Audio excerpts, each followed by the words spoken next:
Welcome in, LSU fans, to another edition of the Bengal Tiger podcast. My name is Bryce Koon. We've got Matthew Brune, and we also have our good friend, Shea Dixon.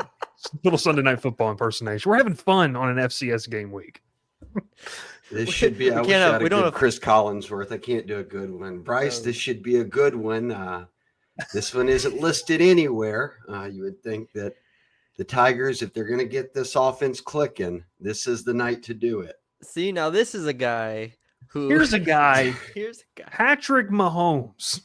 Now here's a guy, Garrett Nussmeier, battling through an abdomen injury, gritting it out on the road against Clemson, gritting it out at home against Florida. And Mike, look, they're going to say those teams aren't good.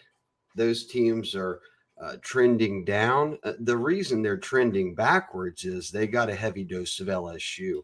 But look, I talked to Joe Sloan before this game, and he said, if this is the time to get right, this is it for Nussmeier and Matty B. You wrote about it this week.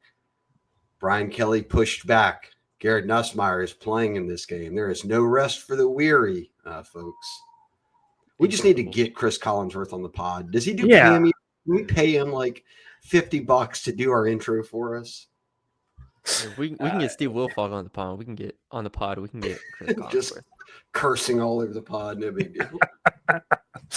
We appreciate it. I would say it was not a kid-friendly pod, but Steve talked about his kids for the remaining 30 minutes of it, so it was kid-friendly. There we go.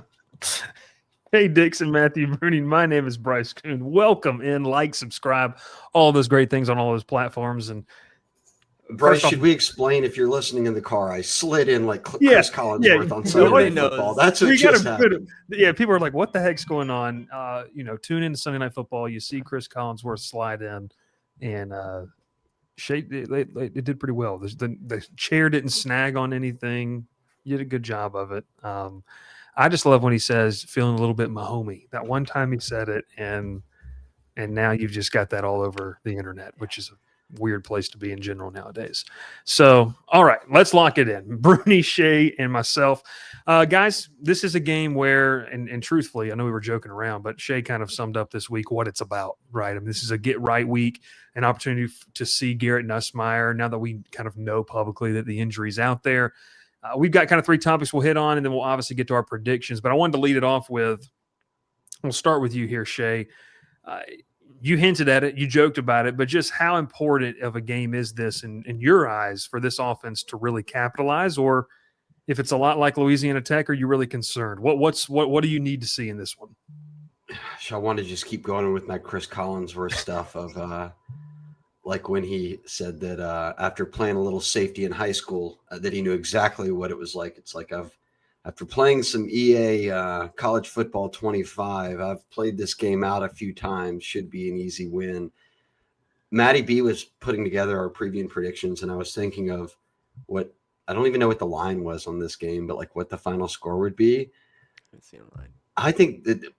Look, I really do think next week Ole Miss is a get-right game for the offense, but boy, wouldn't it be nice to see him come out and click in this one. I do think this is one where they find the end zone a number of times. We've seen Brian Kelly talk about it, guys, right? That they were kicking field goals, even against Luedecke from the 2-yard line. I don't think they'll do that this week. You can work on your fourth down stuff. You can work on your red zone stuff, all of that. So I see this as one where LSU puts more touchdowns up than field goals. And on the other end of it, Bryce and Matty B, I would think this Southeastern team comes in. They're not kicking any field goals. They're going for it every time if they're crossing the 50s. So we could be looking at a lot to nothing type of game here. Even Luedecke, they were able to score at the end, but I don't think when they got down, they were going for field goals either. So if Southeastern's crossing the 50, and look, I would say they could put in the backup players on defense. We've already seen them against Florida. They're pretty good too. So I think this is a get-right game. I think Garrett's going to come out and they keep him clean. He can kind of get into a rhythm. And needless to say, it's my MVP prediction. Let me just get it out there. Bauer Sharp, right? The former Southeastern Lion quarterback himself, by way of OU, now a starting tight end. You got to get him in the end zone this weekend. Yeah. Does he get any Revenge game. Wildcat snaps? Like, Maybe. Ooh. I mean, we saw Wildcat snaps with Juwan Johnson. I was about to say, Juwan Johnson gets those. Not Yeah. Bauer Sharp, sit down. sit down. Yeah, you Maybe had your time. a Jack Pyburn lead blocker toss to Bauer Sharp, let him take it in the end zone. But we don't. I will say, Matty B, right? We don't get an injury report this week because it's not SEC. Yeah. No. Mm-hmm. But we're going to just go ahead and play out this podcast, imagining the other tight end that starts on this team, Trades Green, is not going to play versus Southeastern. I doubt it. I was talking to Bryce beforehand. That's the only thing. We're recording this at 5:00 on Thursday, where Brian Kelly should be talking at some point. Now the time always changes, but that's the only thing we're watching is like if he gives an update on Trades Green. I can't imagine Trades playing in this game, even if he's 95%. Even if that's the case, there's no reason to use that athlete in this game with Ole Miss on deck. There's just no reason for it. Yeah, I'm with you. What's the point? I guess the only thing you would want to do is if he could this week, maybe get him back into like the rhythm of getting into the practice mode. If there's an opportunity for him to play next week at Ole Miss, there's no reason he should suit up, in my opinion, this weekend though. Shea, I'm worried about rhythm. I've seen this man go he in was the best cold practice from Matt player in fall McMahon's camp. bench and dunk at Bama when they were ranked number 1 or 2 in the country, left-handed, throw it down. And Matty B, basketball expert. I'm going to imagine he had the least amount of basketball practice of anyone on that roster. But in his short stint on the roster, he at least got the Coleman Coliseum dunk. I think it spoke to the state of the team last year that Trades could just walk on. I'm not worried about that. 10 Calm plus down. minutes per game. It was amazing. Down. It gave us something to write about, so I don't care. But that was it went viral. I think your clip of that went viral on Twitter last year. How many points did he have in that game? Do you remember, Brune? It wasn't a ton. I think he had it was dunk 2. It wasn't. No, I thought he had another one. I think he had like 6. He threw up a couple of threes, and Matt McMahon just said, "Come on down here, son. You're about to sit the threes back on were the not bench." falling for our boy Trades, unfortunately. I'm going to play off what you said, Shea. Red zone opportunities, getting 6 instead of 3. I think I'm interested to see more of. You should be able to score against them in the red zone, but really just how you do it. Without Trades Green for another opportunity, do we see any of that Wildcat? Do you see them line up with Jack Pyburn as that lead blocker that you were alluding to? I think that for me is just like the key thing to prove is that you can roll into Ole Miss with 1 or 2 data points of punching it in from inside the 5-yard line. I mean, you've got the one against Clemson where Caden Durham kind of dove into the end zone on a second effort. Outside of that, everything else has come from beyond the 10-yard line. Am I right in that assessment? I think so. Yeah. You had one. Nuss's was at the 10. Yeah, the pass. Yeah. Yeah. Trades' fade was from wherever. 7, 8 yard line, something like that. So, yeah, being able to, I'll say inside the 5, right? That's the only touchdown you've scored inside the 5. Yeah, the Luedecke game, right? When they just decided Caden Durham could run it a few times right at Luedecke until they scored. Yeah, just bang your head on the door. Yeah. I think so, yeah. That's my thing. I know we're not losing track of how many times LSU scored a touchdown this year. Yes. Not that many. I just can't remember. That's the problem. Trades' catch, Caden's run, Nuss to Nick Clemson. Anderson. That was a red zone touchdown, obviously. Yeah, that was inside. That was at the 10. The touchdown pass to Xavier was not. It was like a 23, 24. Xavier was from like the 30 or something like that. Yeah. 30. So those are that's 4, and then I'm missing a couple, but that's fine. Yeah, Deshaun Spears' pick 6 doesn't count. Pick 6 doesn't count. So it counts. It counts. That's my pick, though, Brune. Playing off what Shea said, I want to see red zone efficiency. I want to see them be effective inside the 10-yard line and start to build an identity there that maybe they can carry some things out they feel confident about in next weekend in Oxford. So, what is the key thing for you to see? Well, quickly, I want to say Bryce, Matty B, and then you take it too. If you're inside the 10, do you just want to see them run it, or do you want to see them do something in the red zone? I want to see them run Nick Anderson. I want to see them run it. Yeah. I want to see them line up and run the football and be able to move the guy in front of them because we haven't seen them do that against even lesser competition. Who were and apologies, we're not letting Brune talk this time. That's okay. That was a plan. Bryce texted me before and said, "Revenge." I sent him an IM and told him we're not letting him talk. The FCS opponents last year, or the G5 opponents, who were they? It was last year. Nichols. They played Nichols. They played God, who was it? Grambling wasn't last year, was it? No, Grambling wasn't 2 last years year. ago. Southern wasn't last year. No, Southern was the year before. Please just look it up. So you cut me off and you didn't even know where you were going with this. You didn't know Well, the there was a topic. question. That was the question, because where I'm going You with cut me this off is to ask a essentially question. we haven't even seen them do this in the past like 2 years, like be able to line up and run the ball like against somebody down their throat inside the 10 effectively. So it's not that just UCLA, like, South Alabama. Yeah, That's Where it. are the So other two? Nichols would have been the only one. so yeah, I mean, I just want to see him to do that. So yes. Now, Brune, please. I'll go with. Stick. I will go with the vertical passing game to kind of round things out. Cop out. Yeah. I wrote a story this morning on the 5 players I think we need to see in this game, and one of those 5 was Chris Hilton. I don't even not even to say Chris Hilton needs to be a focal point for the rest of the year. Not saying he needs to have 600 yards the rest of the year. Not saying anything like that. But I can't imagine going the rest of the season and Chris Hilton not having a single game where he has 3 catches for 100 yards or something like that. Just I feel like you have to have him at some point, especially if we assume that the deep passing game has been limited for several reasons. If all those reasons start to alleviate themselves, here we are where Chris Hilton is still Chris Hilton's speed. Not saying he's the expectations for him coming into the year were one thing. Not saying he's going to reach those, but they need to start figuring out, all right, this is what it looks like when we do go vertical. And I think it's good to put on tape too, because I want Ole Miss to be thinking about that in the back of their head as well, to maybe open up some other things.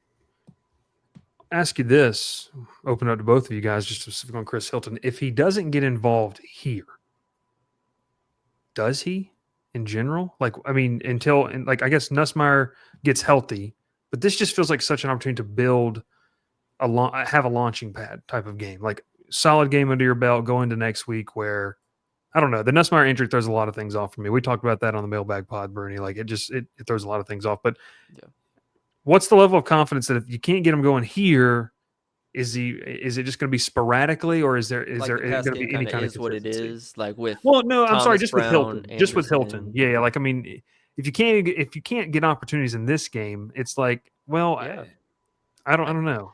Like I said, I think either way, he's going to be on the field, and they're going to eventually, I think, take some shots. But if he doesn't get targeted in this game, then I think they are kind of saying it's no, this is our offense to a degree. We're going to take a couple shots, but Aaron Anderson, Barrion Brown, Xavier Thomas, with occasionally Kyle Parker, Nick Anderson, that's kind of what we are right now. I just can't imagine them not taking vertical shots in this game, because this is the ultimate cushion game. Go figure it out. Go take a shot. Throw the ball. Have fun. I can't imagine it not happening. Well, it happened last year against Nichols. It wasn't too fun for a while, but I will say this. You mentioned Aaron Anderson, Xavier, and Barrion Brown have been in on 78, 76, and 69 pass plays this year. The next at receiver is Chris Hilton, 45. I mean, he's above Nick Anderson at 37. He's well above Kyle Parker, who's been the other receiver involved. So it's like Matty B said, he's been out there. He's going to be out there. I guess I don't subscribe to, if it's not this game, it's never type thing. I think he'll continue to be out there. It's just a matter of when he gets open and they find him. Yeah. Yeah. Interesting. I'm sure the message board would have a lot to say about it if it does or does not happen. Matty B, it comes in waves, right? It was we did this all last year, and then at the end of the year, he just takes off, and it becomes a thing where everyone then carries those expectations into the offseason that he's their number one target downfield. Yeah, and the first 3 games he was back from injury, first 3 or 4 games he was back from injury last year. I think he only had 2 or 3 catches, something like that. And everyone's remember, he jumped for the ball. Brian Kelly was yelling at him. There was a drop or 2. And then all of a sudden, he ends the year, with a bang. So now it's oh, he was just hurt. He was still recovering. Well, now we're here. And it's when is that moment, when is that epiphany going to happen to where Chris Hilton breaks through and has just a couple of catches. Like, he doesn't need to have 6 catches in a game.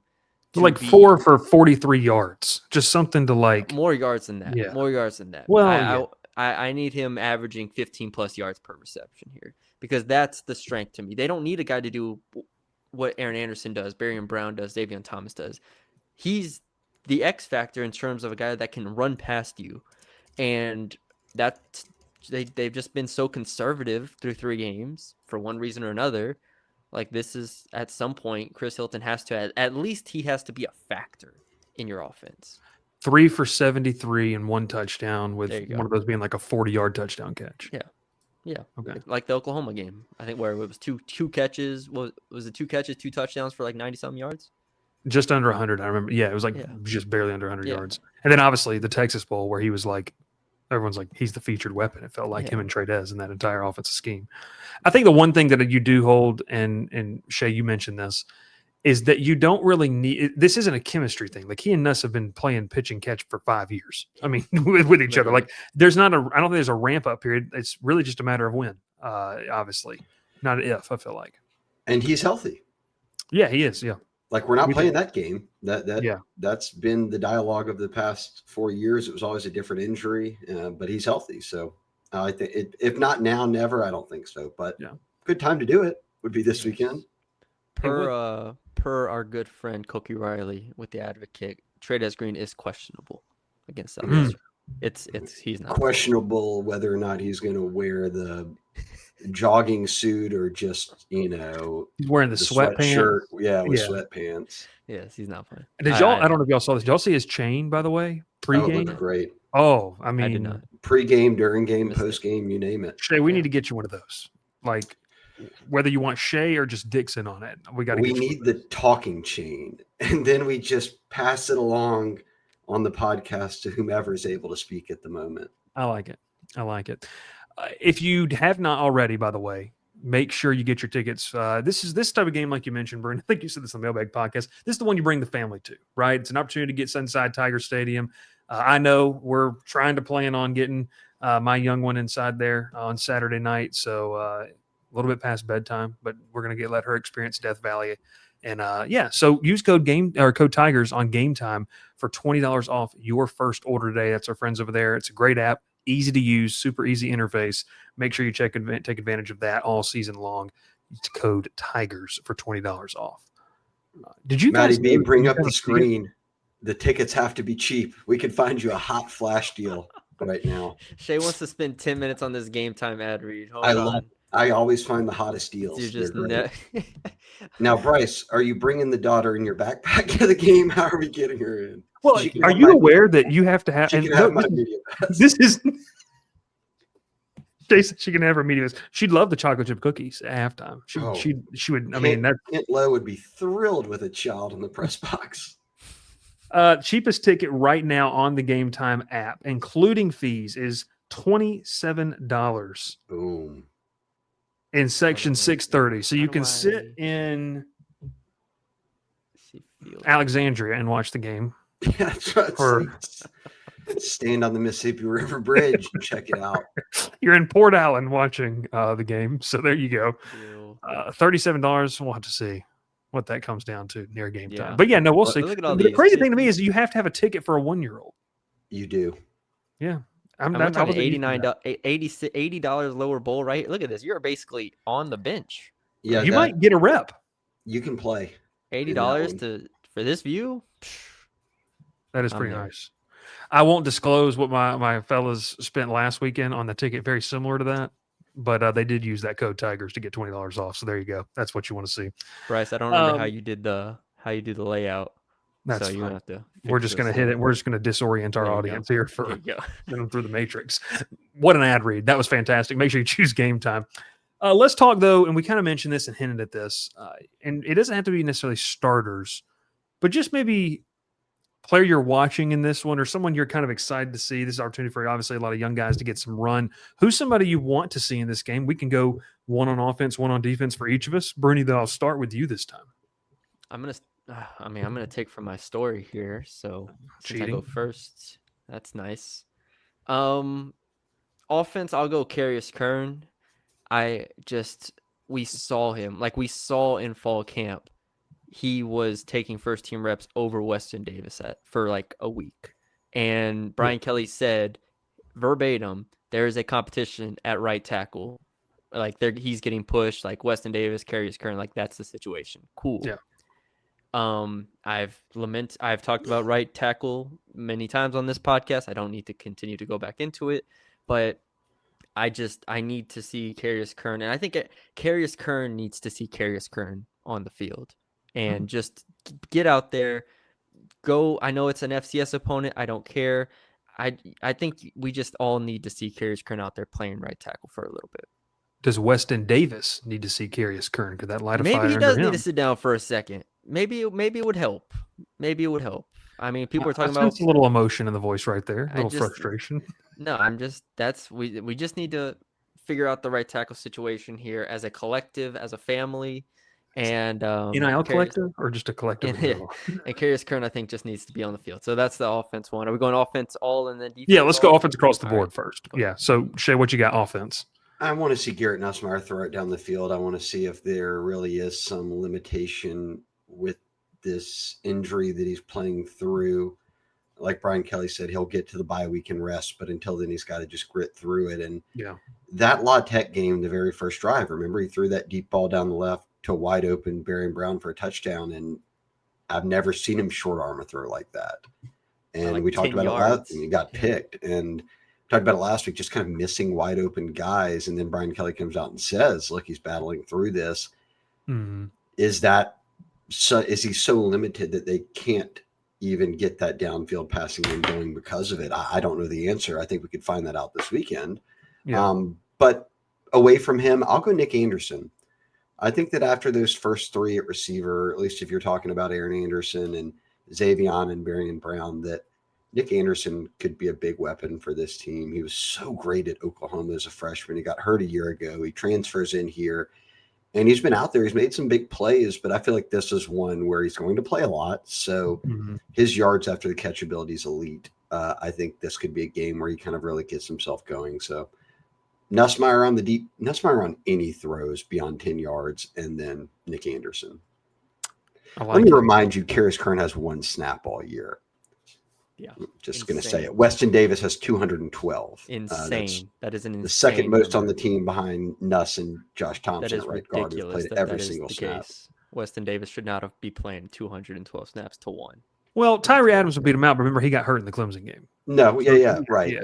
He'd probably be up there if he didn't miss the time. And Braylon Moore as well. And Braylon Moore center got hurt. But point being, you went through the La Tech game and didn't, Carius Kern still has one snap. So yeah. So if there's ever a time, Matty B, for your Carius Kern push, this is it. For us as a collective LSU media, the fact if he doesn't play in this game and Weston Davis continues to have a 40 PFF grade and allowing pressures every other snap, then there is a significant problem with the development that is going on behind Weston Davis right now.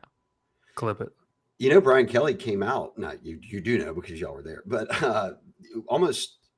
he wasn't even asked about Weston Davis, and he just said, "I'm bullish on these tackles. I love Tyree and Weston." So in his mind, hell, Weston Davis ran this man over on the sidelines in what he called the biggest hit of his coaching career, and he didn't bench him. That is true. He probably didn't yell at him. He yelled at Michael Cobble, and he didn't even yell at Carius Kern. Credit to Weston Davis. So Michael Cobble either needs to run Brian Kelly over, or Weston Davis needs to ask a question.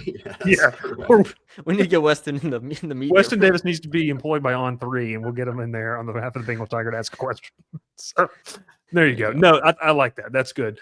I'm going to go and I'm going to steal one from your article. I think this was in here. Offensively for me, Harlem Berry. I think it's just a show. And I mean that like he's just a highlight reel waiting to happen. And I think this is an opportunity for him to really have another nice game. We saw in that one run what he did against Louisiana Tech. I think it's a chance for him to establish rhythm within a game too, right? Like, Shea, do you have in front of you by any chance? How many snaps did he have in that Louisiana Tech game? It didn't feel like a ton.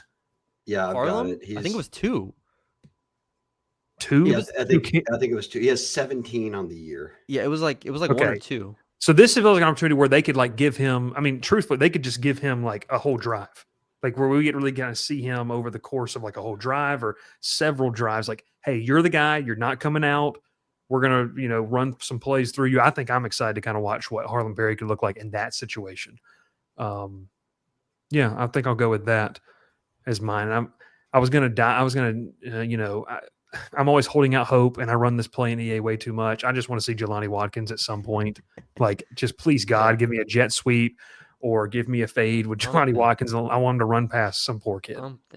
He's gonna break 10 flat in the spring, running outdoor track. Oh gosh, yeah. If you can get a taste of it, this would be the time to do it. But boy, what a phenomenal athlete! Do it now before they don't let him play football anymore, because he's going to wind up running USA one day. Yeah, be in the 2028 Olympics over here. Yeah, it'd be ridiculous.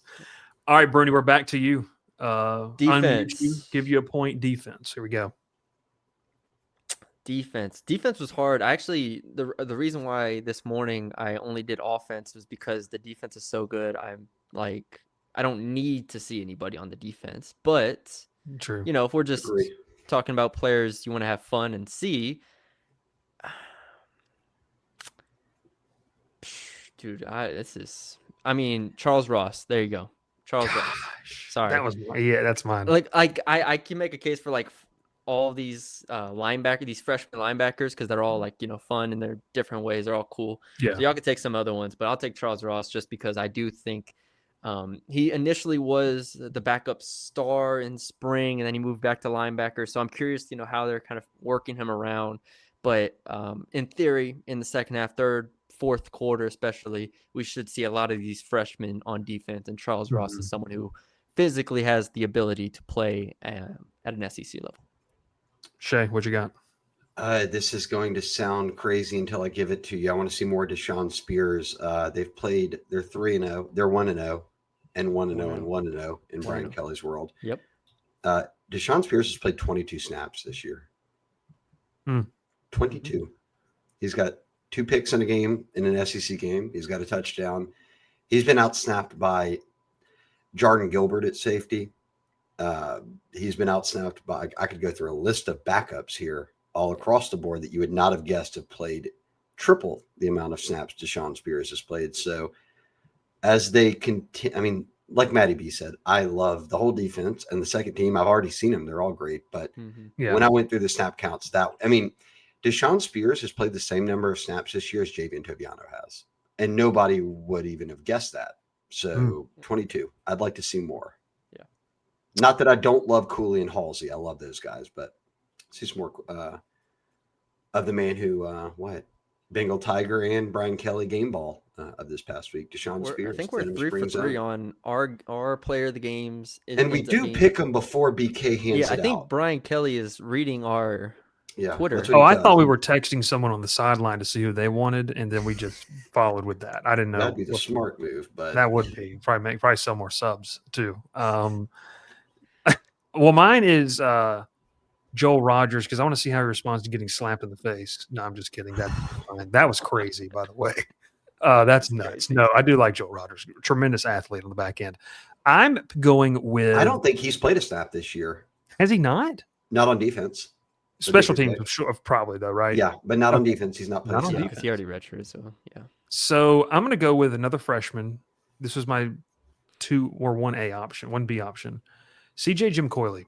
I loved watching him during fall camp. Work with the second team, and he's got that rangy athleticism that can play. He's also big. Like, this is not just like a lean kid out there, but he's physically. He kind of looked the part multiple times, and he was aggressive. And so, maybe we get to see him and Charles Ross in some kind of combination on the field together. Brune, would they get creative with it, letting some guys play?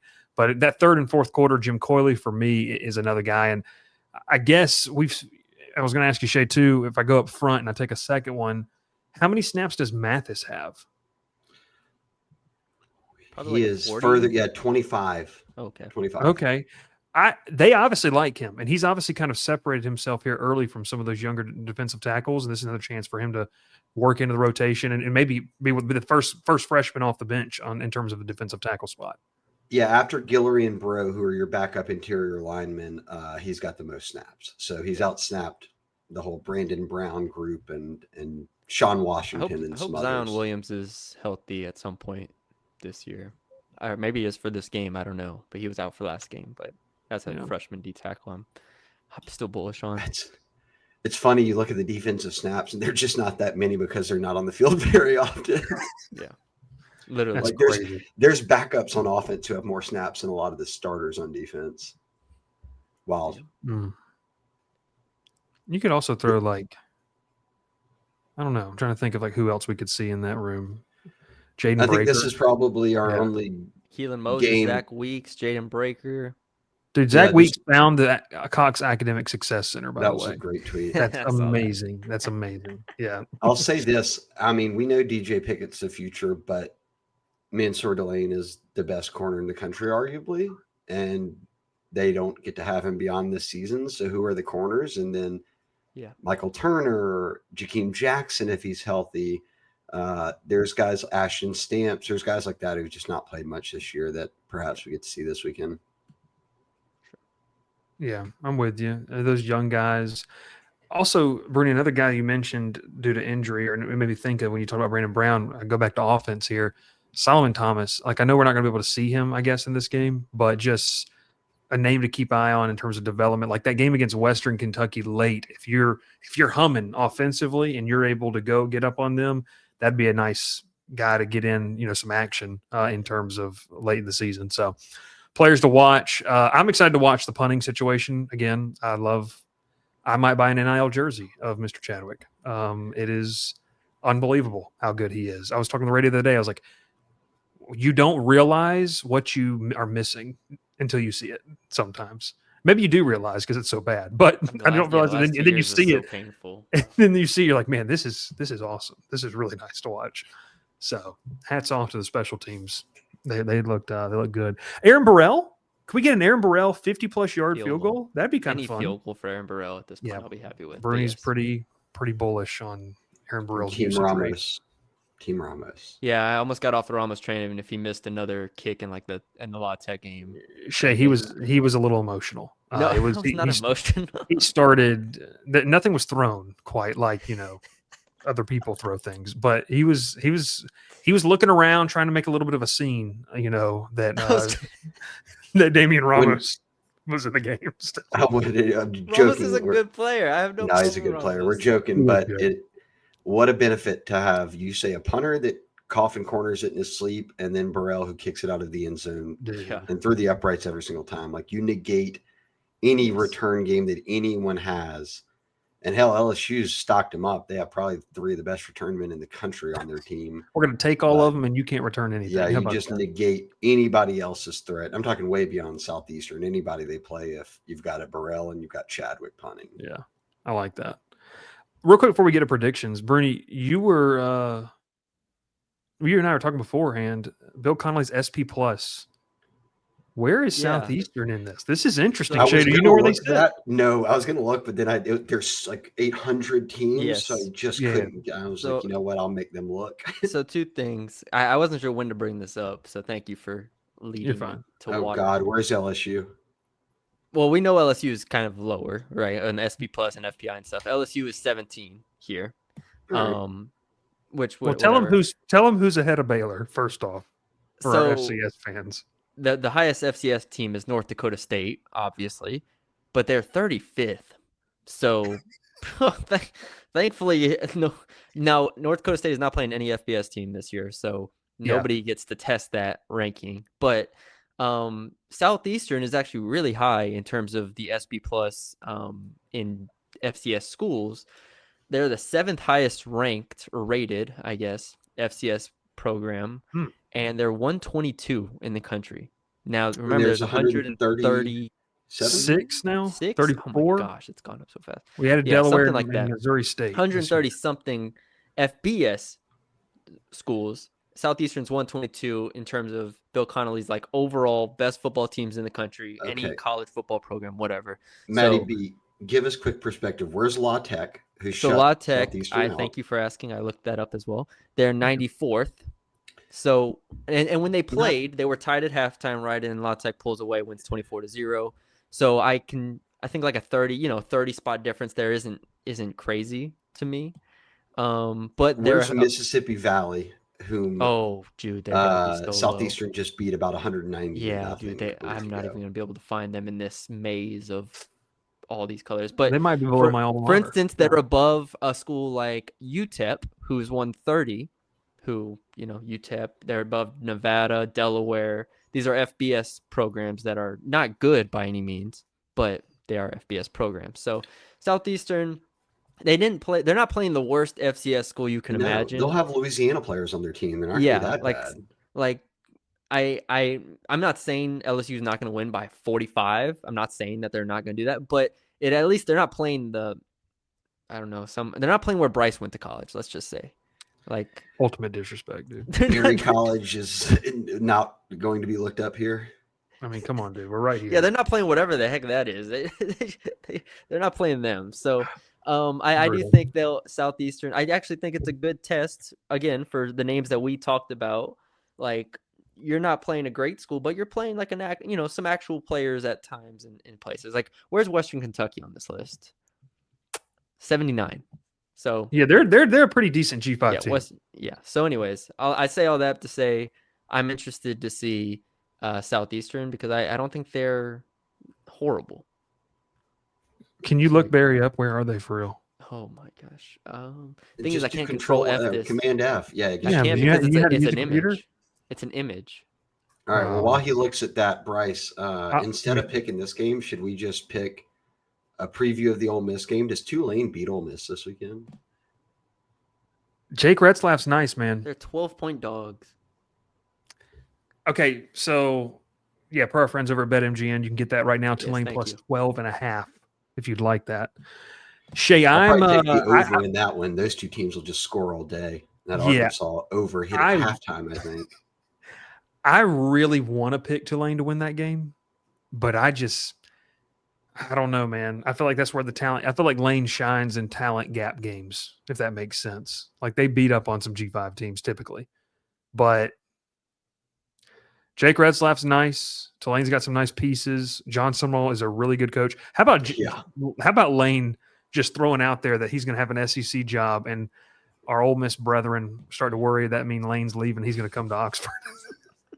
That's right, Lane to Florida. Yeah. Start your timer. What do you think? What do you like about that College? Game? Oh, just so I make sure it's right. Yeah, it's Berry. There's a Barry, but I don't think they have a football team. Okay. He's still looking, which means it's down the list somewhere. Bryce, 37th. Dude, Bryce, you want to get us rolling? What do you think? What's your prediction for? I haven't done my prediction is going to come off the dome here, and I'll stick with it for the actual story. I did a prediction last night on this. Are you talking about for LSU? Yeah. Okay. Yeah. I was looking. We've already decided y'all don't think Tulane's going to win. So, do you think Tulane's going to win? No, but I think it's going to be close. I think Tulane can cover that. Like I wouldn't. I'd sprinkle something on 12 plus 12.5. 12.5 in the over parlay that. Ole Miss's defense is not good. No, they're not. Well, they're not as good as they were last year, and they were decent last year, in my opinion. They underachieved. Okay, this Southeastern LSU game. I'm going to go LSU 51, Southeastern 9. 3 field goals from the Lions. Berry College is 333rd. That's not bad. How many teams are listed? Out of 767. Oh, D3 school, baby. Let's go. I think they're one of the higher D3 schools. If I'm not. Hey, we've won like 7 out of the last 12 conference titles. Honestly, they look like they're like a top 15 D3 school. I thought you were going to say 7 out of the last 12 games. I was like, that's the wildest, most unimportant stat of all time. No, man, we got an NFL player now. Shout out my boy Mason Kinsey on this Tennessee Titans grinding it out. Sorry, but yes, Barry 3. Yeah. Anyways, I'm going 51-9. LSU wins 3 field goals from Southeastern. So get your fantasy points now on Southeastern's kicker. You said 53-9. 51-9. That's what I'm going. 9. Whoever wants to take it. Yeah, you got it. I don't. Go ahead. I think I already said it. I think LSU doesn't kick a lot of field goals in this one because I think it's an opportunity for this 4th and shorts to like put yourself out there and see what happens. So I'm not going to try to rack up on field goals, but I'll go 45-0. Zilch I like it. Because I just think Southeastern, they're not kicking field goals. I don't think. I think they'll just try to. That's probably true. I'm probably an idiot. Well, and this defense He didn't is say so no. good. No, it's good. Yeah, no, you said it, not me. The defense is so good. I mean, yeah. Luedecke couldn't breathe against LSU. I know they scored, but Southeastern didn't score against Louisiana Tech. I'm gonna give LSU's defense their flowers here and say 0. And I just think LSU's a bit methodical on offense, anyways. So 40. Would I say 45? 45 0. 45 nothing. Yeah. Yeah, I'm in the same neighborhood as Shea, not as Bryce. Yeah. Idiot here. 49-3. Give him a field goal. 49-3. Are you gonna ride that total team under in the second half like you did against Louisiana Tech? Now I will say final lines is not out because there's not a spread out for this yet. Okay. Those obviously the FCS games come on Saturday morning. I want to see what the first half spread is, because if it is like, I feel like it's gonna be 28.5 or something, but if it's under 28, that's the play. LSU I think is gonna come out actually like trying to do stuff this time. Like, yes, I agree with that. I think Luedecke will come up enough to where it's like, hey, don't sleepwalk through this week. I think they're going to be the offense has to be so tired of people saying that they suck. And I think they're actually going to try things. So give me, if it is a spread, even if it's LSU minus 27.5 first half, I'm taking it. What do you think the odds are that the first question of the post game is about the offense in a negative light? What are those? You got that on final lines? I'll double down. I bet that Cobble asks the first question and it's about the offense just for the humor of it. Yeah, just for the humor of it. And that is a blow. That's an odds-on favorite bet. You're not making any money on that bet. I mean, that's minus 5,000. Like that's $100 to win $1 or something. You know. Who asked the first question? You know what? Take that, and I'm going to fight my way down there to ask the first question just to blow that one up. It's complete sabotage. Bryce at plus 1,500. I don't know. That's what we need to start doing.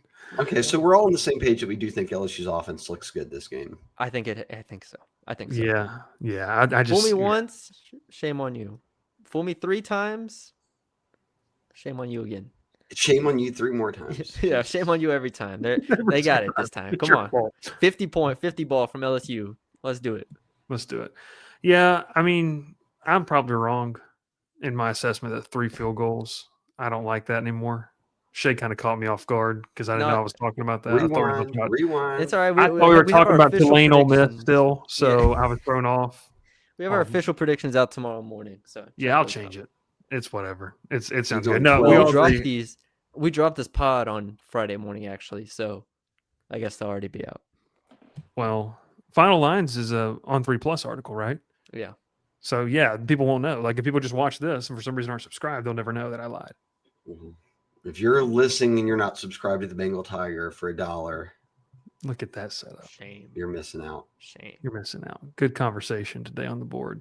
Good conversation. A lot of people having babies, bringing kids to the game. Yeah, there's a lot going on. Yeah. I'll need to get that media pass, by the way, from you. I'll stop at the house. Yeah. We'll just throw her in the backpack like a dog, seeing out the top of it, and then we'll go from there. She does make picks, so she is a part of the media sphere, I guess. We could sell that. She had 100,000 views on TikTok. Yeah, that's crazy. I mean, that's good God. Yeah. Our goal. That's what you like to see. Thursday evening, Friday morning preview show. We appreciate all of you tuning in, all of you watching all week long. Good stuff from Shea and Steve earlier in the week. Make sure you check that out.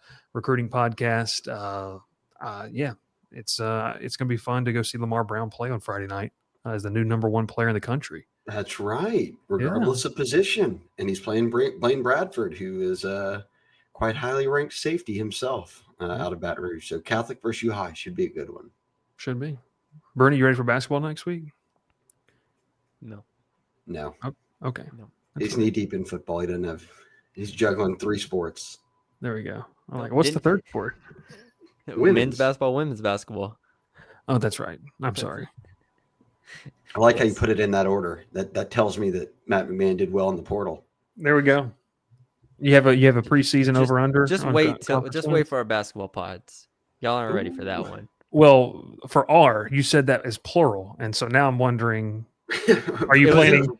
It was in your Bryce, you got contract, that. Bryce. You Bryce, you didn't got read the that. contract? I didn't read the contract. I just signed it, so I needed a job. Basketball podcast host Bryce Koon. Okay, perfect. I'll just treat it like Charles Barkley and Shaq, and I'll be Ernie Johnson. Throw it to you. There we go. That'll be what we'll do. So, hey, we appreciate everyone tuning in. Shea, Dixon, Matthew, Brune. My name is Bryce Koon. Make sure you like. Make sure you subscribe. Check out that deal. Like Shea was alluding to, for $1 for your first week over at the Bengal Tiger, you can get a year-long access to the Athletic as well. That deal is a fantastic one. Take advantage of it. Shout out BetMGM, our betting sponsor, all year long. And then obviously our friends over at Game Time, $20 off when you use code Tigers. We'll see you on Saturday evening, Sunday and Sunday night. Sunday night. Lots to talk about and look ahead. Obviously, I'm pumped to get into the first SEC road game. So let's get through this weekend. Big SEC road test at Ole Miss next week, and we'll have all the coverage right here and over at thebengaltiger.com. We'll catch you next time. Thanks so much for watching another episode of the Bengal Tiger podcast.